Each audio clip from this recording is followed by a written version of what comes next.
pertanyaan ya Bu, yang akan saya sampaikan kepada Ibu. Yang pertama berkaitan dengan tujuan pembelajaran Ibu.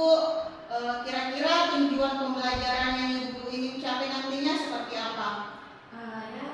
Berdasarkan rencana pembelajaran yang saya buat, di sini ada siswa melakukan aktivitas literasi, kemudian diskusi, observasi lapangan terhadap pembiakan generatif baik itu konvensional maupun modern.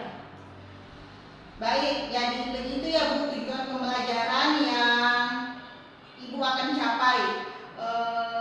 Nah, bagaimana dengan area pengembangan yang akan Ibu capai atau akan Ibu observasi nantinya? Untuk area pengembangan mungkin saya menggunakan bagian pengetahuannya Bu, yaitu mereka mampu membedakan cara pembiakan generatif baik secara konvensional maupun secara modern. Baik Bu, jadi area pengembangan yang Ibu ingin capai adalah di aspek pengetahuan, di mana siswa mampu membedakan antara pembiakan generatif maupun generatif secara konvensional maupun modern. Nah, saya ingin mendengar rancangan pembelajaran yang akan Ibu terapkan di dalam kelas, mungkin dari segi strategi pembelajaran, model pembelajaran ataupun metode pembelajaran yang nantinya akan Ibu gunakan. Untuk strategi yang saya gunakan adalah pembelajaran berdiferensiasi berdasarkan kesiapan belajar siswa. Kemudian saya akan melakukan pembagian kelompok sesuai dengan kemampuan ataupun keterampilan siswa. Ya Bu. Dan untuk model yang saya gunakan adalah model pembelajaran berbasis masalah atau problem based learning. Seperti itu Bu. Dan untuk metodenya mungkin saya menggunakan diskusi kelompok, tanya jawab dan penugasan. Jadi bentuk rencana yang Ibu akan lakukan di kelas nanti menggunakan strategi pembelajaran berdiferensiasi dengan model pembelajaran problem based learning, ya Bu. Kemudian menggunakan metode pembelajaran diskusi kelompok, tanya jawab, dan diakhiri dengan pemberian tugas. Terus bagaimana dengan media pembelajaran yang akan Ibu gunakan di dalam kelas? Untuk media pembelajarannya saya mungkin menggunakan media PPT dan menampilkan video di YouTube berkaitan dengan materi yang akan saya ajarkan nanti. Baik Bu. Nah, kira-kira kapan Ibu akan melaksanakan kegiatan pembelajaran tersebut? Di mana, kelas berapa, dan jam berapa? Kebetulan hari Jumat nanti saya ada jam mengajar di kelas 10 ATPH 2 sekitar jam 9. Baik Bu, nanti di hari Jumat di kelas 10 ATPH 2 pada jam 9 nanti saya akan datang ke kelas Ibu. Baik Bu. Untuk supervisi kelas saya akan melihat dan mencatat hal-hal apa saja yang terjadi di dalam kelas Ibu. Nah, nanti setelah Ibu melakukan kegiatan observasi atau pembelajaran dalam kelas, kita akan adakan percakapan yang terakhir ya Bu,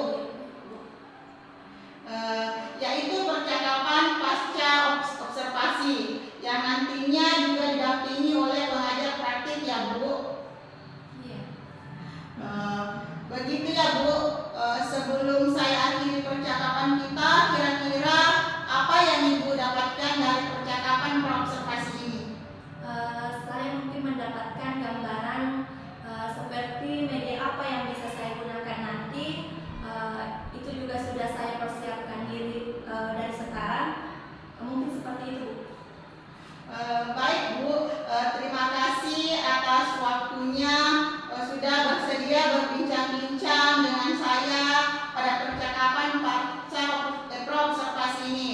Sampai berjumpa di kegiatan observasi kelas hari Jumat ya Bu. Demikian percakapan kita hari ini. Sampai berjumpa di kegiatan observasi kelas dan juga percakapan pasca observasi. Terima kasih. Assalamualaikum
atau seksual.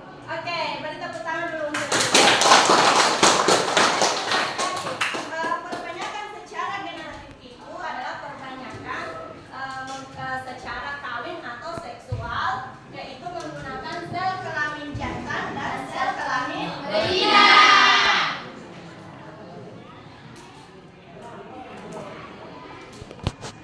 Ketika terjadi perbanyakan generatif itu akan terjadi proses penyerbukan yang akan menghasilkan buah yang di dalamnya akan menghasilkan biji.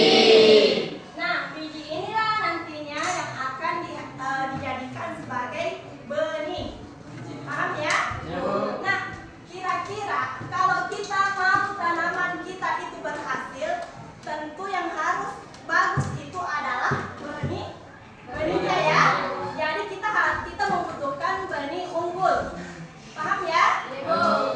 Nah, kira-kira bagaimana sih cara menghasilkan benih yang unggul atau bibit yang unggul? Nah, faktor apa saja kira-kira yang mempengaruhi untuk menghasilkan benih yang unggul? Nah, di sini ada yang masih ingat minggu lalu itu contoh tanaman perbanyakan secara generatif. Ada yang masih ingat? Apa contohnya? Salah satunya padi. Padi, ada lagi? Jagung.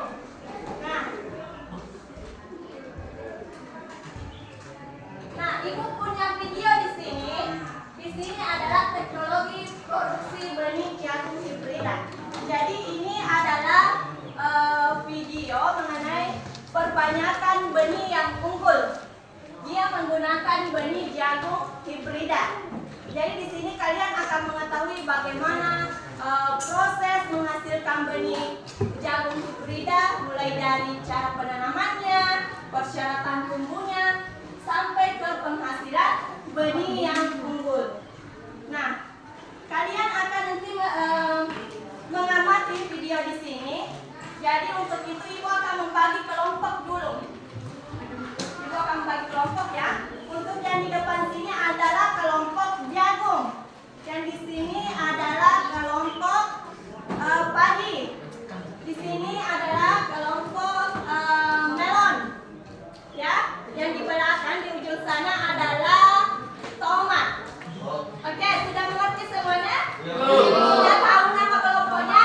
Oke, kalau begitu kita akan menyaksikan video mengenai teknologi produksi benih jagung hibrida. Kalian perhatikan baik-baik ya.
Oke, baik, itulah tadi proses pengambilan benih yang unggul dari jagung hibrida ya. Kalian sudah menyaksikan tadi ya, mulai dari penanaman hingga pemanenan serta pengambilan benih yang unggul. Nah, untuk lebih jelasnya, sekarang kalian melalui kelompok tadi, Ibu akan memberikan lembar kerja kepada kalian. Kemudian kalian akan menjawab pertanyaan-pertanyaan yang ada pada lembar kerja itu ya. Itu pertanyaannya mengenai apa yang anda tadi lihat pada video pembelajaran tadi ya. Paham? Paham. Nah,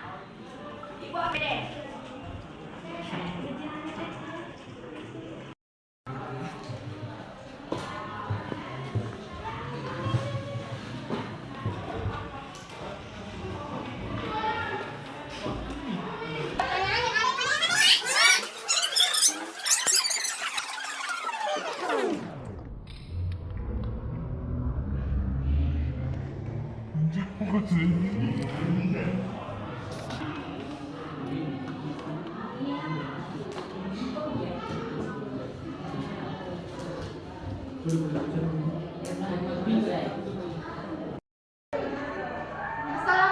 warahmatullahi wabarakatuh. Waalaikumsalam warahmatullahi wabarakatuh. Terima kasih teman-teman waktunya dan kesempatan kami untuk mempresentasi hasil diskusi kami tentang perbanyakan benih jagung hibrida.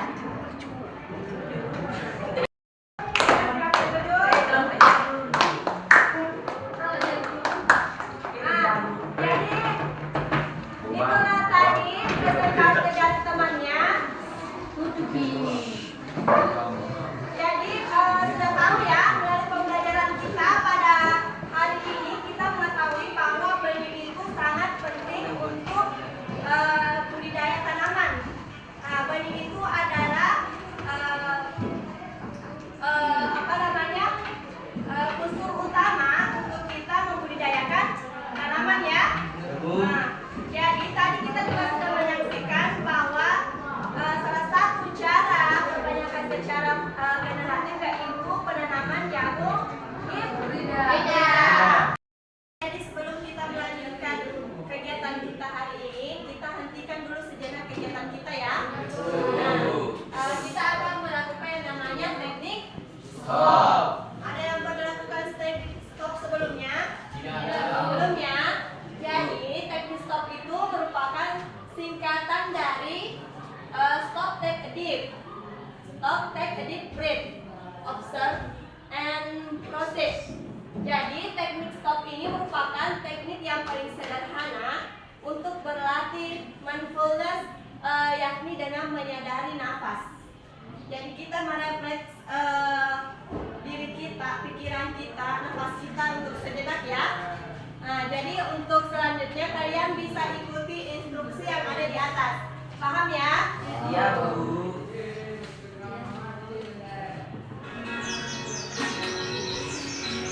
Stop atau berhenti. Hentikan apapun yang sedang Anda lakukan. Silakan Anda duduk dengan posisi nyaman, badan tegak, rileks. Letakkan kedua tangan Anda di atas paha Anda sambil rilekskan bahu kiri dan bahu kanan Anda. Tenaga nafas Anda terbelakang dan jari-jari tangan Anda tetap fokus dan rileks.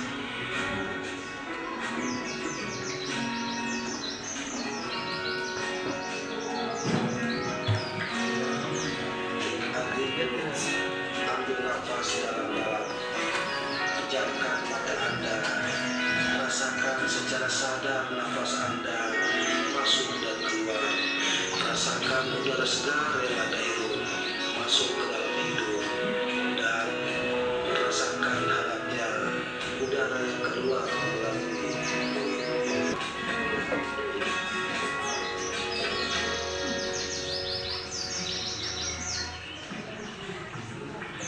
Bernafas secara sadar.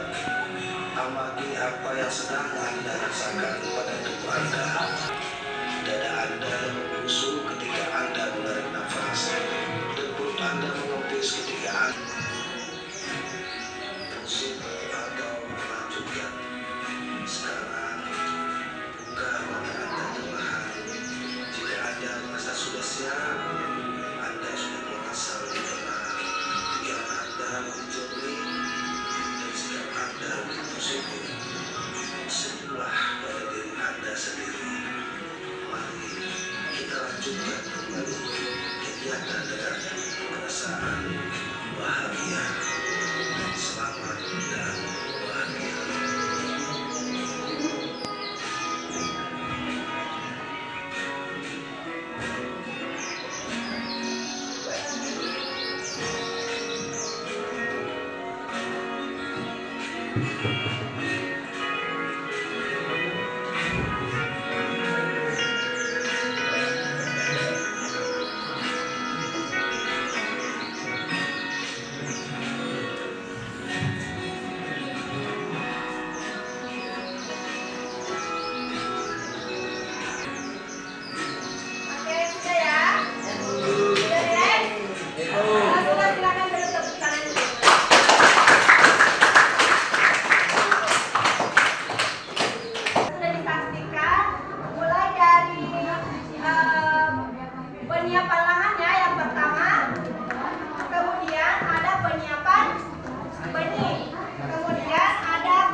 memperbanyakan tanaman secara generatif. Nah, tugasnya untuk minggu depan kalian mencari tanaman apa saja itu yang termasuk perbanyakan secara vegetatif. Paham ya?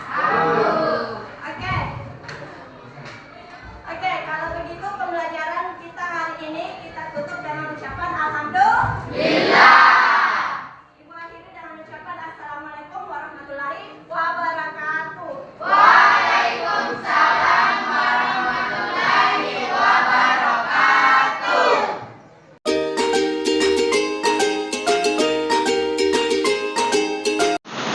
Assalamualaikum warahmatullahi wabarakatuh. Kembali lagi berjumpa di percakapan pasca observasi bersama saya Risnawati Asis, calon guru penggerak angkatan 9 SMK Negeri 2 Jeneponto, Kabupaten Jeneponto, bersama guru Ibu Sutriani Mustang, yang merupakan guru yang diobservasi dalam kelasnya. Dan kali ini saya ditemani oleh pengajar praktik saya, Pak Muhlis. Apa kabar hari ini, Pak? Bu Sutriani? Alhamdulillah baik. Baik, di percakapan kali ini saya akan memberikan beberapa pertanyaan-pertanyaan kepada Ibu tentang evaluasi setelah Ibu melaksanakan observasi di kelas.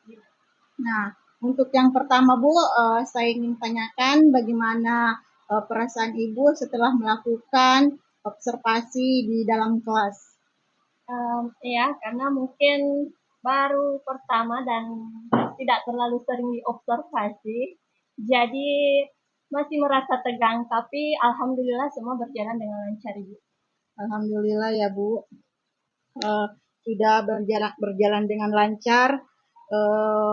Kalau begitu, bisa diceritakan kembali, Bu, area pengembangan yang Ibu lakukan di kelas.